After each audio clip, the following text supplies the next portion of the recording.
So, I'd like to start by talking about Star Wars Fate of the Old Republic and exactly what that is going to be because there has actually been an interview with Douglas Riley and with Casey Hudson.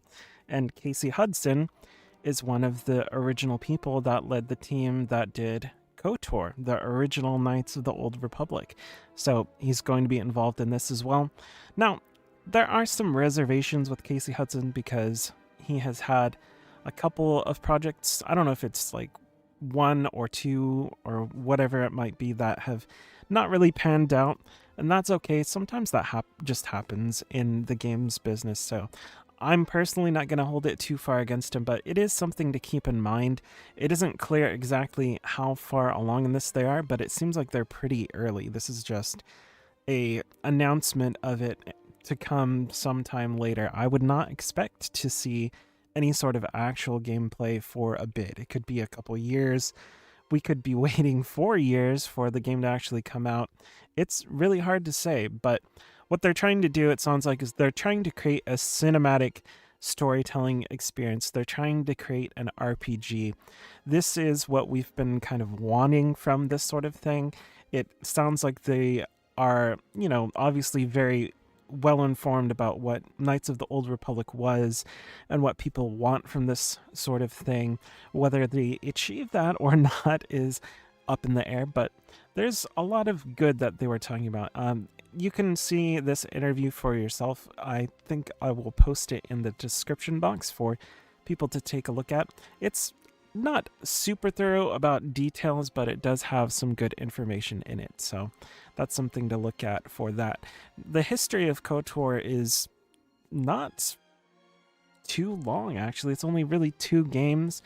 You could say that the Old Republic is the 3rd game in the KOTOR series, but that's up to you. It is an MMO, so it's inherently just a different thing in a lot of ways. You can kind of play that game as a single player game, so it's still, I would say, linked to it. Knights of the Old Republic 1 was a really, really great game. I think it still holds up. Same with Knights of the Old Republic 2. Knights of the Old Republic 1 was made by BioWare, a different team than KOTOR 2. They're pretty different games in a lot of ways. A lot of the ways that you might expect from BioWare to Obsidian. There's just differences in the way that they do things. And some people prefer the Obsidian way. Some people prefer what BioWare was doing back then. Not really so much what BioWare is doing now, right? But there have also been rumors about the KOTOR remake. I feel like are worth mentioning just because we're talking about Knights of the Old Republic. They're saying that it's still ongoing through Saber Interactive, and as of March, they were saying that everything they talked about is still in development. So it seems like it's still a thing. And according to IGN, the developers who worked on Hellraiser Revival, Madhead Games, are the people that are making the KOTOR remake. So I would be a little bit skeptical because it's not really clear what's going on there. But KOTOR remake is still a possibility. There have actually been rumors about Knights of the Old Republic 2 remake, and actually pretty much confirmation that it's been talked about. There was this court deposition back in 2023 where there was a conversation with Lucasfilm Vice President Douglas Riley, who is actually the person that seems to be working on this new Fate of the Old Republic game. There is this attorney, Ray Kim, that kind of poked and prodded for details about there was this project that they found in documents called Project Juliet. And the vice president, Douglas Riley, just said straight up, Juliet was a code name for our project where we were going to do a full remake of Knights of the Old Republic 2 with modern art, modern gameplay, and keep the story and characters and the general content of KOTOR 2, but remake it for modern hardware, modern machines with updated graphics and all those kinds of things. So that was pretty much conversation that they were in talks with it, and that was something that they were actually working on with Aspire, but have since, moved away from Aspire, it seems like. So that's a whole bunch of different things about Knights of the Old Republic related things, but the big thing is that Star Wars Fate of the Old Republic was announced. Pretty huge news, pretty excited about that. Now, moving on to the news from Larian, Divinity. Divinity is this long storied historical game series that actually not that many people know about, at least the older games. A lot of people know about Divinity Original Sin, Divinity Original Sin 2 especially, but Larian's been going for a very, very long time, all the way back either late 90s or early 2000s, right? Divine Divinity was their first RPG. It was nothing like their new games. There's connections, obviously, same world as Divinity Original Sin and some of the same lore stuff, but it was more Diablo-like in some ways, in the combat specifically, and Divine Divinity was just very, very old school, and it was a cool game. I think it's fun to play still. If you want to go give it a try, you can do that. It's top-down, sort of Diablo style. Fun to play, but a little bit clunky. It was their first foray into RPGs in general, so keep that in mind.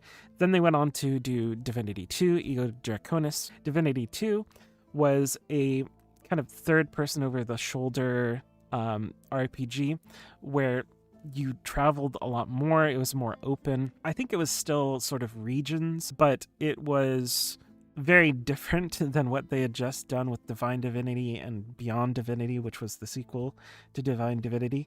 But yeah, you go to different places. You could also turn into a dragon. There are these whole dragon sections of the game where you'd like burn down different buildings and fight as a dragon. It was overall an action RPG, a lot of fun. I think it's still fun to play as well. Then they went on to do Divinity Dragon Commander, a completely different thing. It's like a management sim. I don't know a ton about Dragon Commander. I'd have to look into it a bit more, but it's very, very, very different. And the whole point of me talking about this is that each different step of the way, they've done something different. Each different game, they did something very different. Now we think of Larian Studios and we think of these tactical RPGs where you have the combat that is turn-based, but they didn't do that for probably the majority of the time that they had been making games. So I wouldn't even expect this new Divinity game to be a turn-based thing necessarily.